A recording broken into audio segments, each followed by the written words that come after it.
প্রিয় দর্শক, যারা কঠিন পেরেশানির মধ্যে আছেন, কঠিন বিপদের মধ্যে আছেন, কঠিনভাবে ঋণগ্রস্ত হয়ে আছেন, শত চেষ্টা করার পরেও আপনি ঋণ পরিশোধ করতে পারছেন না, একেবারে অসহায় হয়ে পড়ে আছেন, অপারগ হয়ে গেছেন, কেউ আপনার সাথে নেই, কেউ সাহায্য করছে না।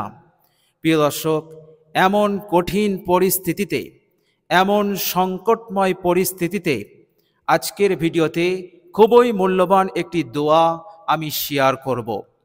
প্রিয় দর্শক, এই মূল্যবান দোয়াটি আপনি ইফতারের পূর্বে আপনি পাঠ করুন। প্রিয় দর্শক, মাত্র 3 বার পাঠ করুন। ইনশাআল্লাহ এই রমজান শরীফের বরকতে, এই মোবারক মাসের বরকতে আল্লাহ পাক আপনার এই কঠিন পেরেশানি, কঠিন বিপদ, আল্লাহ পাক কঠিন ঋণ হতে নাজাত দান করে দেবেন। বলুন সুবহানাল্লাহ। প্রিয় দর্শক, দুশ্চিন্তা, টেনশন আল্লাহ পাক দূর করে দেবেন ইনশাআল্লাহ এই মাসের ওসিলাতে। প্রিয় দর্শক, আমলটি এতটাই মূল্যবান, আমলটি করার সাথে সাথেই আল্লাহ রাব্বুল আলামিন আপনার আমল নামায় 14 কোটি নেকি আল্লাহ পাক দান করবেন। বলুন সুবহানাল্লাহ। প্রিয় দর্শক, এইভাবে করে আল্লাহ রাব্বুল আলামিন 14 কোটি গুনাহ আল্লাহ পাক মাফ করে দেবেন। বলুন সুবহানাল্লাহ। এমনিতেই পবিত্র রমজান মাস গুনাহ মাফের মাস।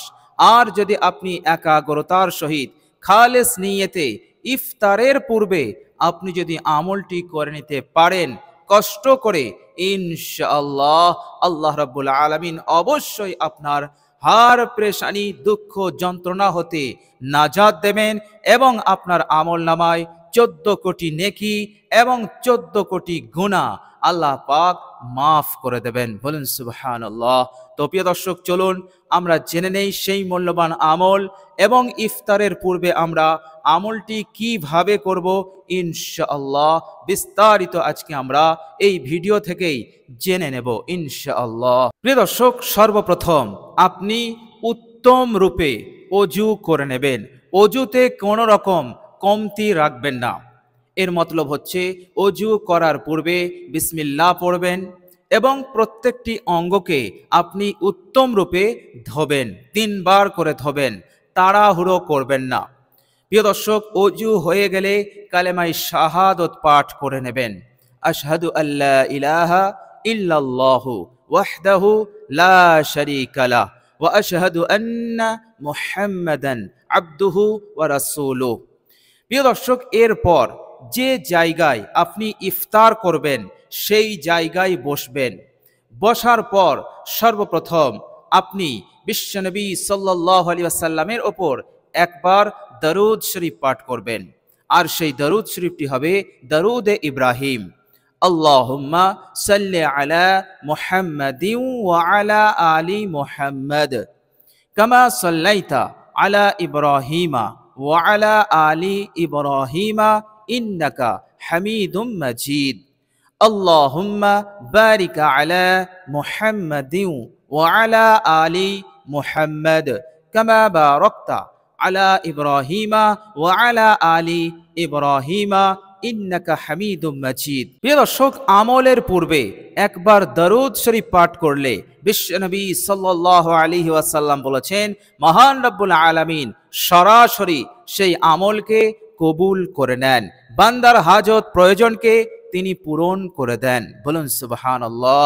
তো প্রিয় দর্শক, এই জন্য আমরা একবার দরুদ শরীফ পাঠ করে নেব। তো প্রিয় দর্শক, দরুদ শরীফ হয়ে যাওয়ার পর আমরা 3 বার এই ইসমে আজমটি পাঠ করব। প্রিয় দর্শক, ইসমে আজমটি হচ্ছে লা ইলাহা ইল্লাল্লাহু ওয়াহদাহু লা শারীকা লাহু আহাদান সামাদান লাম ইয়ালিদ ওয়া লাম ইউলাদ ওয়া লাম ইয়াকুল লাহু কুফুয়ান আহাদ।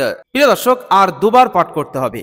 লা ইলাহা ইল্লাল্লাহু ওয়াহদাহু লা শারীকা লাহু আহাদান সামাদান লাম ইয়ালিদ ওয়া লাম ইউলাদ ওয়া লাম ইয়াকুল লাহু কুফুয়ান আহাদ। প্রিয় দর্শক, আরেকবার পাঠ করে আপনি 3 বার পূরণ করে দেবেন। প্রিয় দর্শক, এটি হচ্ছে খুবই পাওয়ারফুল একটি ইসমে আজম। প্রিয় দর্শক, এই ইসমে আজমের বাংলা অর্থটি আমি আপনাদেরকে বলে দেই, কেননা অর্থ জেনে পড়লে সেটাই হয় প্রকৃত দোয়া, প্রকৃত পড়া। তো প্রিয় দর্শক, এর অর্থ হচ্ছে আপনি বললেন লা ইলাহা ইল্লাল্লাহ, আল্লাহ ছাড়া কোনো মাবুদ নেই, ওয়াহদাহু লা শারীকা লাহু, তিনি এক ও একক, তিনার কোনো শরীক নেই, আহাদান সামাদান, তিনি এক এবং তিনি অমুখাপেক্ষী, পৃথিবীর কারো তিনি মুখাপেক্ষী নন, অথচ পৃথিবীর সকলেই, নবমণ্ডল ভূমণ্ডল সব কিছুই তিনার মুখাপেক্ষী।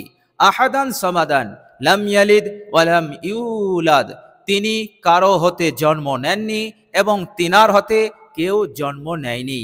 ওয়ালাম ইয়াকুল্লাহু কুফুয়ান আহাদ, এবং তিনার সমকক্ষ কেহই নেই। তো প্রিয় দর্শক, ইসমে আজমের বাংলা অর্থ হচ্ছে এটি। এই বাংলা অর্থটি জেনে মাথায় রেখে মনোযোগী হয়ে আপনি এই ইসমে আজমটি 3 বার পাঠ করবেন। 3 বার হয়ে গেলে এবার আপনি মূল দোয়াটি 3 বার পাঠ করবেন।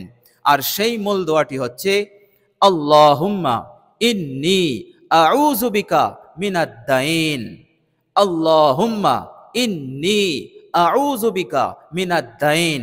এর অর্থ হচ্ছে, হে আল্লাহ, আমি ঋণ হতে, ঋণের বিপদ হতে, পেরেশানি হতে আমি আপনার কাছে পানাহ চাইছি, আশ্রয় চাইছি। আমার ঋণকে আপনি পরিশোধ করে দেন। আমি অসহায়, আমি খুবই বিপদগ্রস্ত।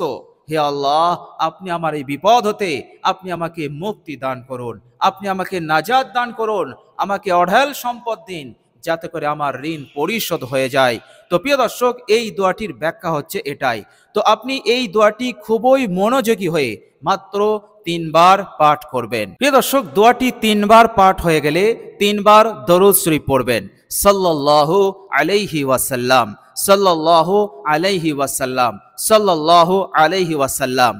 প্রিয় দর্শক, এরপর যদি দেখেন যে ইফতারের সময় এখনো কিছুটা বাকি আছে, তাহলে আপনি পড়তে থাকবেন ইয়া ওয়াসিআল ফাদলি ইগফিরলি, ইয়া ওয়াসিআল ফাদলি ইগফিরলি, ইয়া ওয়াসিআল ফাদলি ইগফিরলি।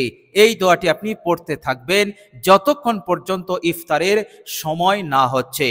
যখন ওই আজান হয়ে যাবে, অর্থাৎ ইফতার করার সময় হয়ে যাবে, তখন আপনি ইফতারের দোয়া পাঠ করে ইফতার শুরু করবেন। প্রিয় দর্শক, ইফতারের দোয়াটি হচ্ছে আল্লাহুম্মা লাকা সামতু ওয়া বিকা আমানতু ওয়া আলাইকা তাওয়াক্কালতু ওয়া আলা রিজকিকা আফতারতু।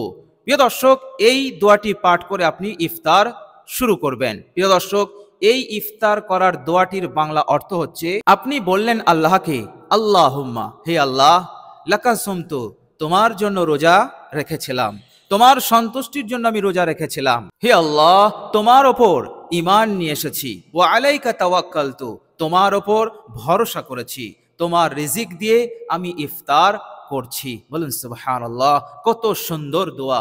এই দোয়াটি আপনি একবার পাঠ করে আপনি ইফতার শুরু করবেন ইনশাআল্লাহ। যে উদ্দেশ্য নিয়ে আপনি ইফতারকে সামনে করে এই আমলটি করলেন, ইনশাআল্লাহ আল্লাহ পাক এই রমজানুল মুবারকের বরকতে আপনার নেক উদ্দেশ্যকে আল্লাহ পাক অবশ্যই পূরণ করে দেবেন ইনশাআল্লাহ। বিপদ যত কঠিনই হোক, পেরেশানি যতই সংকটময় হোক, ঋণ যত বড়ই হোক, আল্লাহ রাব্বুল আলামিন ঋণ, সংকটময় পরিস্থিতি, পেরেশানি, বিপদ হতে আল্লাহ পাক আপনাকে নাজাত দেবেনই দেবেন ইনশাআল্লাহ। তো প্রিয় দর্শক, আল্লাহ রাব্বুল আলামিনের কাছে দোয়া করি, আল্লাহ রাব্বুল আলামিন যেন আমাদেরকে এই সুন্দর আমলটি এই রমজানুল মুবারকে করার যেন তৌফিক দান করেন। সকলে বলি আমিন। তো প্রিয় দর্শক, ভিডিওটি এ পর্যন্ত দেখার জন্য আল্লাহ রাব্বুল আলামিনের কাছে দোয়া করি, এই পবিত্র রমজানুল মুবারকে হে আল্লাহ আমাদের সকলকে মনের আশা আকাঙ্ক্ষা তুমি পূরণ করে দাও। হে আল্লাহ, সেই বিপদকে তুমি দূর করে দাও। যারা কঠিনভাবে ঋণগ্রস্ত হয়ে আছেন, পয়সা নেই, টাকা নেই, ঋণ পরিশোধ করতে পারছে না, হে আল্লাহ, যাদের জিন্দেগিতে উন্নতি নেই, বরকত নেই এবং তারা খুব পেরেশানির মধ্যে আছে, হে আল্লাহ, তাদের সকলকে সব ধরনের পেরেশানি হতে তুমি নাজাত দান করে দাও। হে আল্লাহ, ঋণ পরিশোধ করে দাও। হে আল্লাহ, মনে শান্তি দান করে দাও। হে আল্লাহ, এভাবে করে যাবতীয় অমঙ্গল হতে, অকল্যাণ হতে তুমি হেফাজত করে দাও। আমিন সুম্মা আমিন। প্রিয় দর্শক, সকলে আমিন বলুন, কমেন্ট বক্সে একবার আমিন লিখে দেন। তো প্রিয় দর্শক, আজ এ পর্যন্তই। সকলে ভালো থাকবেন, সুস্থ থাকবেন এবং আমার আন্তরিক সালাম নেবেন। আসসালামু আলাইকুম ওয়া রাহমাতুল্লাহি ওয়া বারাকাতুহু।